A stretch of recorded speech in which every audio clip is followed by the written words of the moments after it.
जी अस्सलाम वालेकुम। मैं हूं आपका होस्ट एग्रेरियन अमीन लोधी और आज हम बात करने वाले हैं गंदम के ऊपर आबपाशी के बारे में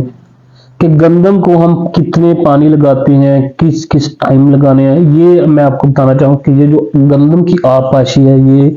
इलाके के हिसाब से तब्दील होती रहती है। अगर हम नारोवाल की तरफ एरिया देखें, वहाँ पक्के वट की ज़मीनें हैं, वहाँ पे मोस्टली ऐसे एरियाज भी मैंने खुद देखे हैं जहाँ पे गंदम सिर्फ एक पानी लगाते हैं और बाद अगर बारिश हो जाए तो उनको पानी निकालना पड़ता है। लेकिन अगर हम मिड रीजन देखें, पाकपतन साहिवाल, तो वहाँ पे आप 3 से 4 पानी कह सकते हैं। अगर टेम्परेचर बहुत ज़्यादा हो गया तो वो 4 पानी भी लग सकते हैं, लेकिन अमूमन जो है तो वो 3 पानी लगाते हैं। लेकिन जैसे ही हम बहावलपुर, डेरा गाजी खान या थल की तरफ जाते हैं, वहाँ पे टेम्परेचर बहुत ज़्यादा है, ज़मीनें जो हैं वो रेतली टाइप की हैं, वहाँ से 6 से 7 पानी जो है ना वो लगाते हैं कि वहाँ पे ज़रूरी हो जाते हैं। लेकिन आपको पानी लगाते हुए 3 मराहिल आपने ज़हन में रखने हैं कि ऐसी 3 स्टेजें हैं कि जहाँ पे आपने गंदम को, जब गंदम वाली जो ज़मीन है ना, उनको खुश्क नहीं होने देना, क्योंकि अगर उस टाइम आपने पानी कम करके पौधे को स्ट्रेस दे दिया तो आपकी जो पैदावार है वो खातर खा उसमें कमी आ सकती है। तो सबसे पहली जो स्टेज होती है ना वो होती है शाखें बनाने की अमल, शाखें बनाने वाली स्टेज, जो कि 20 से 25 दिनों बाद आपको देखने को मिलती है, कि जिसको हम पहला पानी भी कहते हैं। इससे क्या होता है, जड़ें लंबी हो रही होती हैं, आपका पौधा बूटिंग स्टेज के शाखें बनाने की तरफ जा रहा होता है। जिस टाइम अगर आप पानी ना लगाएंगे तो उसकी जड़ें भी लंबी नहीं होंगी और वो आपकी जो शाखें हैं वो भी कम बनेंगी, जिससे क्या होगा कि आपका जो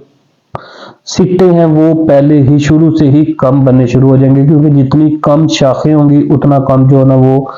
सिट्टे बनेंगे। दूसरी जो इंपॉर्टेंट स्टेज होती है वो होती है गोप की हालत। गोप की हालत आती है 80 से 90 दिन के बाद, जब तने के अंदर आपका जो सिट्टा है वो बनना शुरू हो जाता है। जब तने का अंदर सिट्टा बनना शुरू हो जाता है तो उस टाइम भी आपने पानी की कमी नहीं आने देनी, बल्कि उस टाइम पानी आपने लाजमी लगाना है, आबपाशी लाजमी करनी है, ताकि जो सिट्टा बन रहा है वो हेल्थी बने, सेहतमंद बने, मजबूत बने, ताकि वो एक अच्छी दाने को बना सके। उसके बाद जो तीसरी इंपॉर्टेंट मरहला आता है वो आता है जब आपकी फसल 125 से 130 दिन की हो जाती है, जब इसको कहते हैं दाना भराई का अमल, के जब गोप सी हालत से निकल के जब आपका दाना बनना शुरू हो जाता है, दाना पकने की तरफ जाता है, अगर उस टाइम भी आपने पानी का स्ट्रेस दे दिया तो वो क्या होगा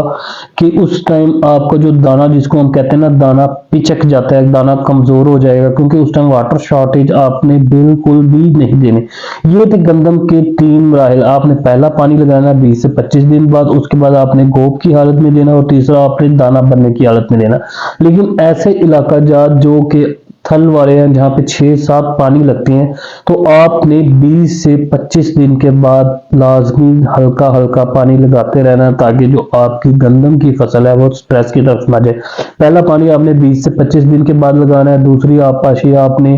40 से 45 दिन के बाद करनी है, तीसरी आबपाशी आपने 65 से 70 दिन के बाद करनी है, और चौथी आबपाशी जो कि दूसरा मराहिल है 80 से 90 दिन के बाद, जब आपके जो है ना वो गोप की हालत में होती है। इस तरह आपने 25-25 दिन के बाद या 30 दिन कर लें, डिपेंड अपॉन सिचुएशन के, आपकी जो मौसमी सूरत हाल है। ये उन इलाकों के लिए बता रहा हूँ जो थल वाले इलाके हैं, जिनकी जमीनें जो है ना वो रेतली है, कि आपने 25 से 30 दिन के वक्फे से लाजमी गंदम को आबपाशी करनी है, ताकि आपकी फसल जो है ना वो स्ट्रेस से बच सके।